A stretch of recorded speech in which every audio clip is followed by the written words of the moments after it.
আসসালামু আলাইকুম। আওয়ামী লীগ নিয়ে অপরাজনীতি মানুষ সব বুঝে।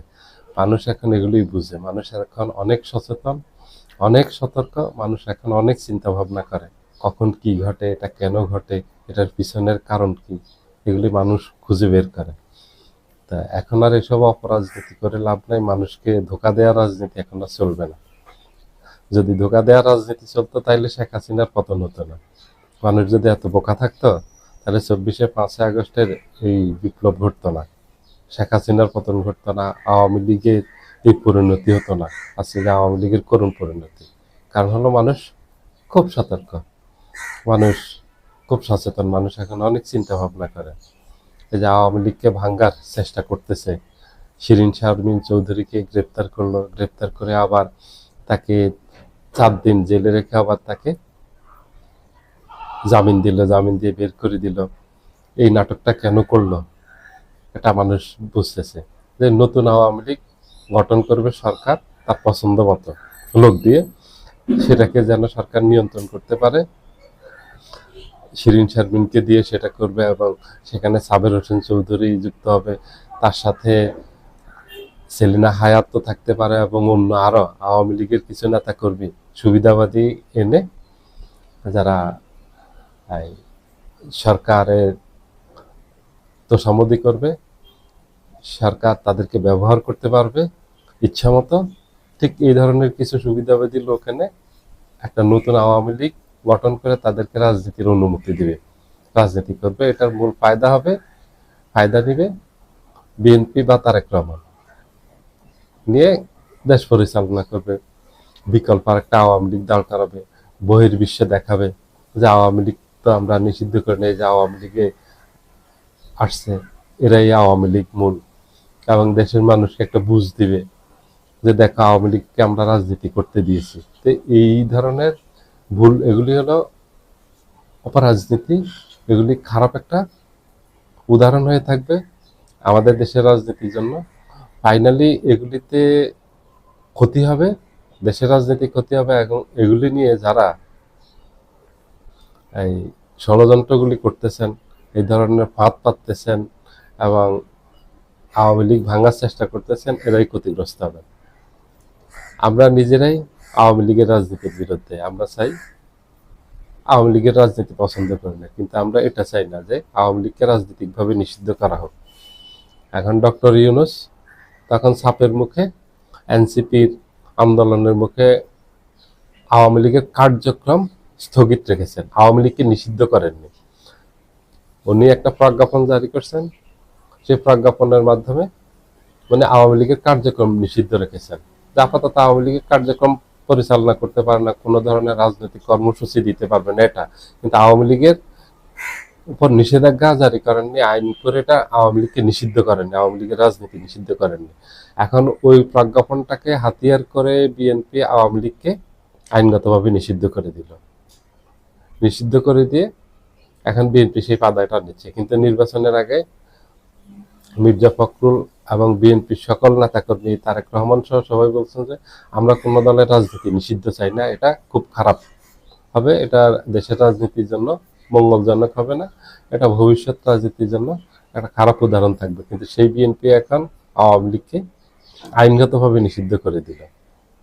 এটা দায়ভার সব বিএনপি, কারণ এটা দায়ভার জামাত নেয় না। জামাত নিজেও সংসদে বলছে এবং বাইরে বলছে আমরা আওয়ামী লীগের নিষিদ্ধ চাই না। এই আইন করে যে আওয়ামী লীগকে নিষিদ্ধ করছে এটার পক্ষে আমরা না। আমরা চাই না আওয়ামী লীগকে নিষিদ্ধ করা হোক।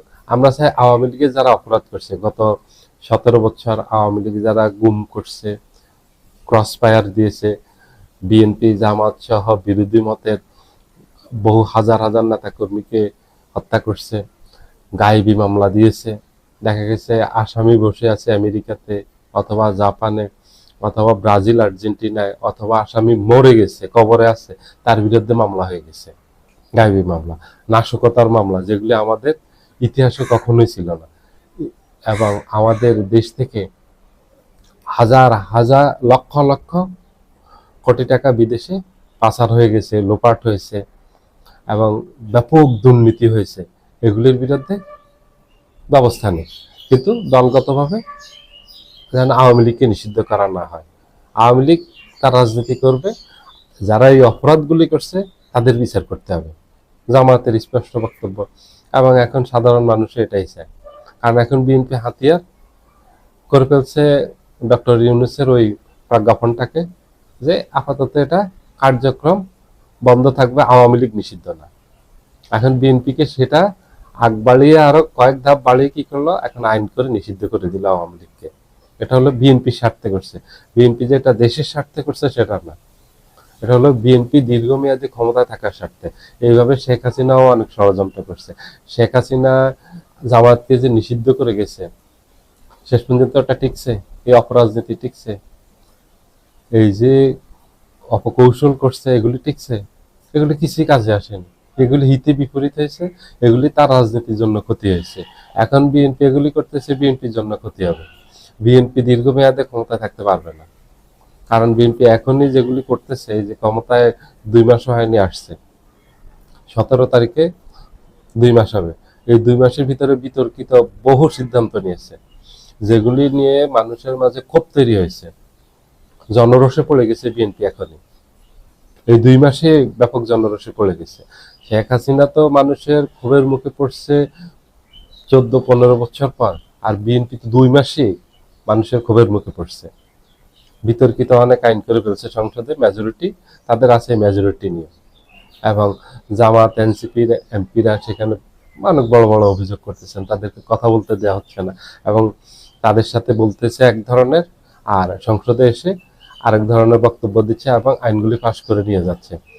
যে সংশোধনীগুলো, যে অধ্যাদেশ জারি করছে 133টা ডক্টর ইউনূস, এগুলি নিয়ে একটা সংসদীয় কমিটি গঠন করছে। সেখানে বিএনপি ছিল, জামাতের ছিল, এনসিপি ছিল, ওরা সহ একটা কমিটি গঠন করছে। কোনগুলি সংসদে পাশ করা হবে আইন আইন হিসেবে, এগুলি পাশ করা হবে, আর কোনগুলি পাশ করা হবে না।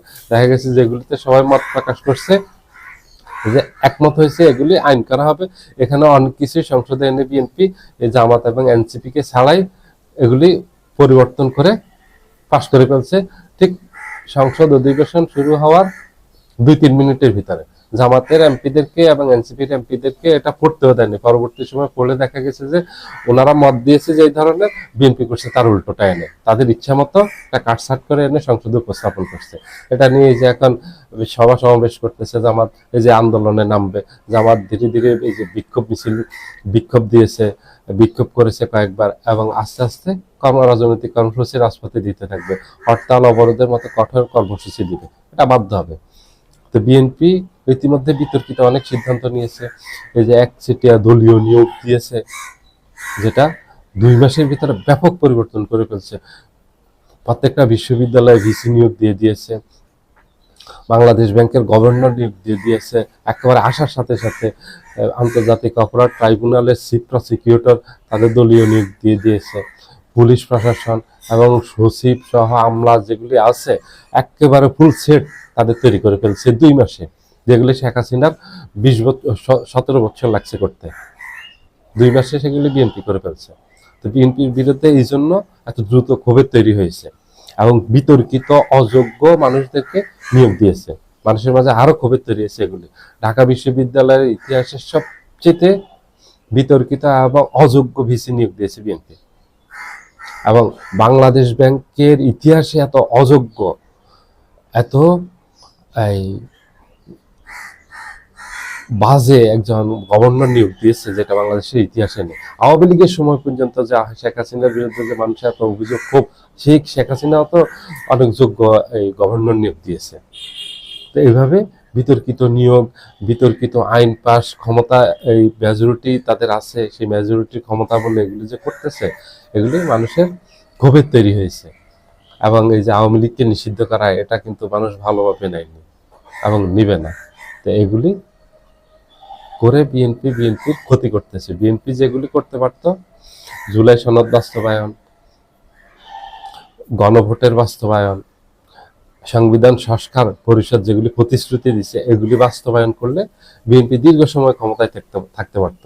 আওয়ামী লীগ নিষিদ্ধ করারও প্রয়োজন ছিল না, এবং এসব বিতর্কিত লোক নিয়োগ দেওয়ার প্রয়োজন ছিল না, বিতর্কিত কাজ করার প্রয়োজন ছিল না, অবৈধ আইন পাশ করার প্রয়োজন ছিল না, কোনো কিছুর প্রয়োজন পড়তো না। বিএনপি ভালো কাজ করতে দীর্ঘদিন থাকতে পারতো এবং মানুষ আশাও করছে এটা বিএনপির কাছে যে বিএনপি সংস্কার করবে, পুরনো এই রাজনৈতিক ব্যবস্থা আবার ফিরিয়ে আনবে না, যেখানে ঘুষ, দুর্নীতি, লোপাট, অর্থ লোপাট হবে, দলীয় নিয়োগ হবে, আবার দলীয় প্রশাসন তৈরি করা হবে, স্বৈরাচারী কায়দায় দেশ পরিচালনা করবে, গুম খুন ক্রসফায়ার এগুলি চলে আসবে। মানুষ এগুলি চায়নি, মানুষ এগুলি থেকে মুক্তি চাইছে, কিন্তু বিএনপি আবার ওই পুরনো ব্যবস্থায় চলে গেছে। এখন মানুষ আবার রাজপথে নামবে বিএনপির বিরুদ্ধে, যেটা হবে সেটা রাজপথে ফয়সালা হবে, এক সংসদে আর ফয়সালা সম্ভবত হবে না, যেটা লক্ষণ বোঝা যাচ্ছে যে সংসদে ফয়সালা হওয়ার সম্ভাবনা নেই। সবাই ভালো থাকবেন, আল্লাহ হাফিজ।